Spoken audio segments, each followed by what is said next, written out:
Danke bafethu, welcome back to Nkulisoko. Ngicela ningakhohlwa uku-like and subscribe. For some time manje bafethu kukhulunywa indaba yokuthi umthetho awudinga i-competition laphana because akubonakali ngathi ku-Kaizer Chiefs khona umuntu o-brave enough ukuthi angakwazi uku-challenge umthetho kuleya position le. There are games la umthetho othola ukuthi ukuperforma but-ke kudingeka umuntu ozokwazi ukuhold ibhola abasize ngama-counter fast but at the same time ozokwazi ukushilda i-defense. Umthetho uyakwazi ukwenza lokho. Currently for me is the best player laphana ku-Kaizer Chiefs. But I want to talk about someone esimaziyo bafethu, Uyaya Sithole, u-available. Why ngithi u-available? Yena uzenze waba available uthi uyafuna ukubuya la eSouth Africa, right? And siyazi ukuthi i-team emfuna embheke kakhulu la eSouth Africa i-Kaizer Chiefs. Is it the right time ukuthi ngoJanuwari, is it a perfect time ukuthi ngoJanuwari baye all out ukuthi bakwazi ukumthola umfana bambuyise la eSouth Africa? I mean siyamazi ukuthi une-experience ku-continental level nanokuthi ucontribute kakhulu laphana kuBafana Bafana.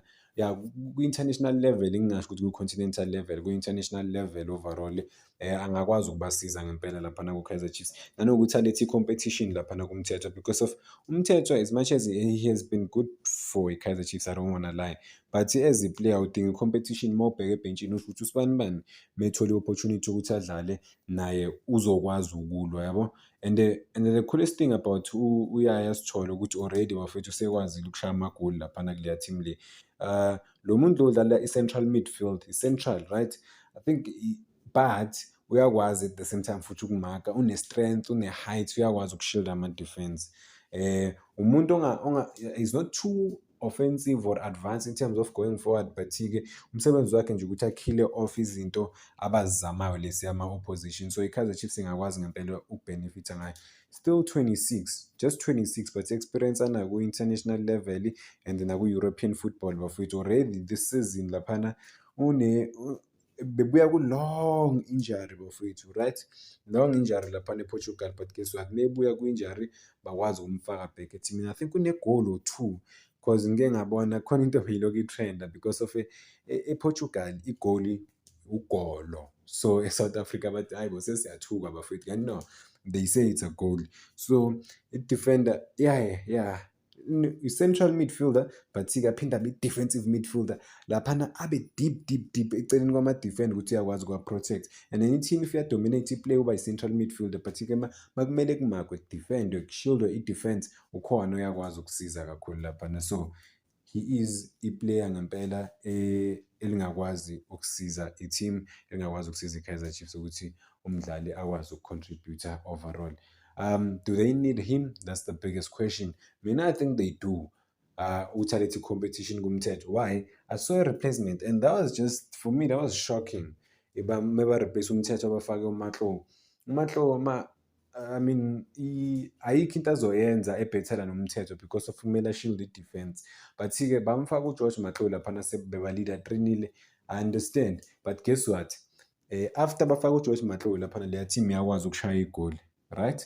So if i-team ishaya igoli heading to the last 10 minutes of the game, Kaizer Chiefs they ended up winning 3-1. Imagine if they piled up i-pressure serious bakwazi ukuthola amanye amagoli, right?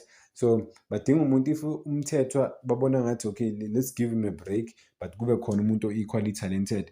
And Uyaya Sithole i-advantage yakhe ukuthi uyakwazi ukuhold ibhola, is comfortable on the ball, akatatazeli, is a bully-ish because of akusiwo umuntu ozomgudluza simple or ozombhulisha laphana esiswini. I remember even nama-game against Nigeria uyakwazi ukucompete and upholele urelaxile laphana, uyakwazi umsebenzi wakho serious. Abanye abantu at the same time leya position ingadlalwa uNdlovu, but uNdlovu is more central, not a defensive midfield because of uNdlovu i-Kaizer Chiefs maya phambili or any team le bekayidlala i-SuperSport United or in makuyiwa phambili ukhona phambili futhi, yabo.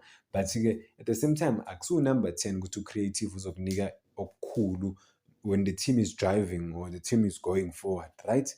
So it's a bit complicated, but banama midfielders amaningi. But the thing is banama midfielders amaningi adlala ama-position awodwa, but the defensive side umthetho kuphela, u-Ox kuphela kuleya position le, yabona. Othi ku-Kaizer Chiefs khona i-midfielder, i-defensive midfielder ku-Kaizer Chiefs engakwazi ukuba converted to that space ibe bhethela nomthetho. angiyala because of i-energy kaMthetho noma bamba ibhola phasi opponent uyaphinde futhi ali-recover ibhola. So umsebenzi wakhe just ukumakha kuphela phasi abaseduze ocele benze iplan. That is why uMthetho njalo recover ibhola laba abaseceleni kwakhe ama-midfielder kumele abanike i-option ukuthi badlale. Manje ku-Kaizer Chiefs bafuna ukudlalisa uMthetho kakhulu abe i-ball player, abe yi-playmaker. Is not a playmaker. Yena uzokustopela i-nonsense and then he has to sit back and remain ku-position than ukuthi bafuna ukumfosta ukuthi abe versatile. No, umsebenzi wakhe uyawenza but-ke into emhlulayo ile kumele a-improvise-ke manje enze nomsebenzi yena angabhekene nawo kakhulu, yabo. So but-ke is a good player overall bafethu. Do they need ulona uSithole? Well, it's up to them to decide ukuthi bayamdinga umfana or abamdingi or bafila ngathi le squad noma i-team abanayo laphana iyakwazi ukulwa. Masingena kuye uSithole bafethu udlale ePortugal kuphela, akaze adlale kwenye i-country. Imagine, not even once. Usuka ku-KZN Academy and then parachuted straight to ilokhunjani ku-Sporting ama-under 19. And then he came back to ilokhunjani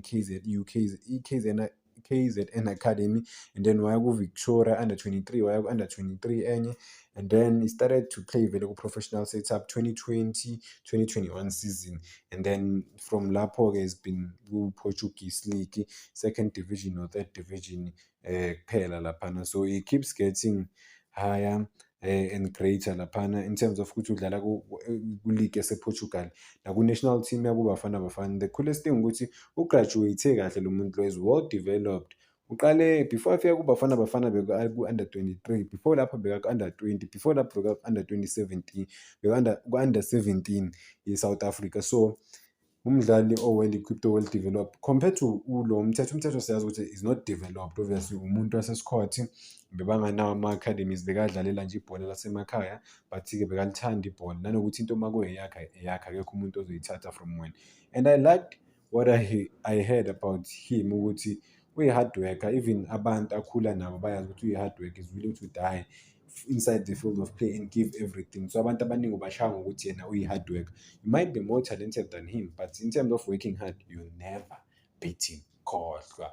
So yeah, that's a positive thing about him bafethu. Ngifuna ukuthi aqhubeke, ngimfisela inhlanhla uMthetho ukuthi aqhubeke njalo, but-ke kuleya position le very important for i-Kaizer Chiefs bayayidinga i-competition. Akekho umdlalo ongayidingi i-competition. Fana noPeterson, yabona unama-clean sheets but udinga i-competition e-strong laphana ebhentshini. Uvuma uyamnika i-competition? No. uNtwari kubonakala ngathi i-relationship e-Kaizer Chiefs ayisekho, i-shaky. That's why babeka uMkwena laphana as i-third option e-Kaizer Chiefs. Badinga every position, badinga umuntu ozoba equally good or better than the player that they have ukuthi bakwazi ukuba ne-team highly competitive. Danko bafethu, ngicela ningakhohlwa uku-like and subscribe.